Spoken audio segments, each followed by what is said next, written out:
Jésus, Marie, Joseph. Si vous étiez arrivé 3 minutes plus tôt, vous l'auriez encore rattrapé. Ah, alors je rentre chez moi et je reviens 3 minutes plus tôt. Mais vous arrivez encore plus tard.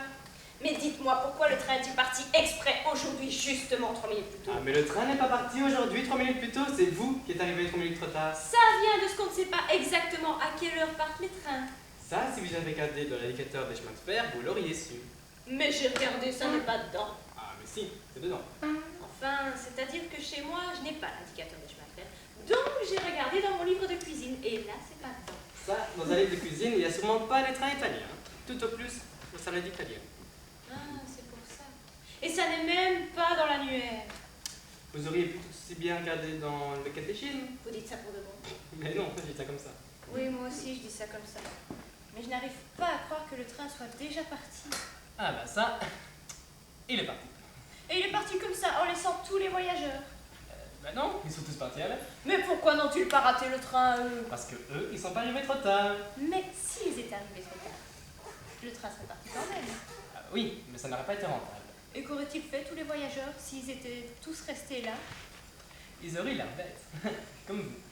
Mais que puis-je faire maintenant? Ça, c'est que vous devez le savoir. Je veux dire, que faire? Parce que si j'attends encore davantage, je le rate encore plus. Vous avez qu'à prendre le prochain train. Oh, quand part-il? Demain matin. Mais ça ne m'avance à rien. Demain matin, à cette heure-là, je serai déjà depuis longtemps en Italie. Mais comment voulez-vous être demain matin en Italie si vous avez raté le train d'aujourd'hui? Eh bien, je vais partir à sa poursuite avec le tram. Mais les trams, ils vont pas là-bas. Eh bien, alors j'irai à pied. Ça peut se faire. Une fois, je l'ai déjà vu dans un film. Je crois pas que vous arriverez à courir aussi vite que le train. Ou alors, il faudra vraiment vous dépêcher. Mais il faut que j'aille en Italie. Ça doit être merveilleux. Dites-moi, vous êtes déjà allé en Italie? C'est bien là qu'il y a le Grand Vatican qui est toujours en éruption. Prenez-moi votre lave. Le Vatican est un monument. Et les monuments ne rentrent pas en éruption. Mais si, c'est certainement le Vatican, voyons. Je l'ai déjà vu sur des cartes postales avec un V.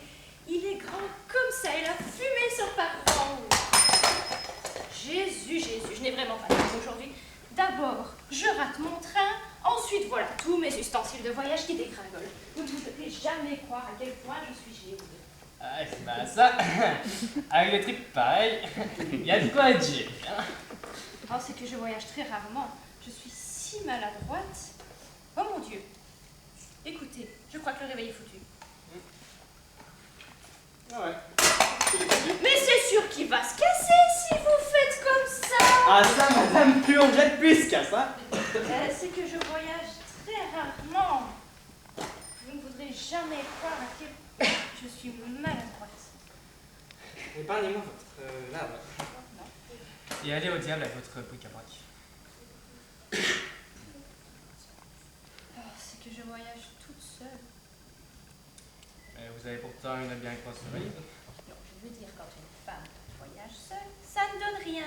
Vous savez, ça fait maintenant 30 ans que je suis seule en cette gare. Manquerait plus, vous soyez dans cette gare depuis 30 ans. Moi, c'est 3 minutes, ça me suffit. Vous savez, je suis veuve. J'étais mariée avant. Mais mon mari est parti en Amérique du Sud à 14 ans, alors qu'il était encore gamin. Je ne l'ai plus jamais revu. Disparu, mais pas oublié. Et voilà maintenant que vous vous mettez à pleurer. Mais consolez-vous. Tenez, moi aussi je suis parti en Amérique du Sud. Et je suis revenu. Il reviendra chez les malins. Oui, c'était un brave homme, mais un méchant homme. Il me disait toujours, Wally, je reviendrai. Mais il n'est jamais revenu. Vous vous appelez Wally? Oui, Wally Renverden. Mais c'est moi, mon Marianne. Non, c'est moi. C'est moi. Mais tu es Xavier. Et toi, Wally? Oh, Xavier! Aïe, ça! Abruti! Oh, 30 ans qu'on ne s'était pas vu, tu ne m'as donc pas reconnu? Je sais bien que ce chapeau avait un air de déjà.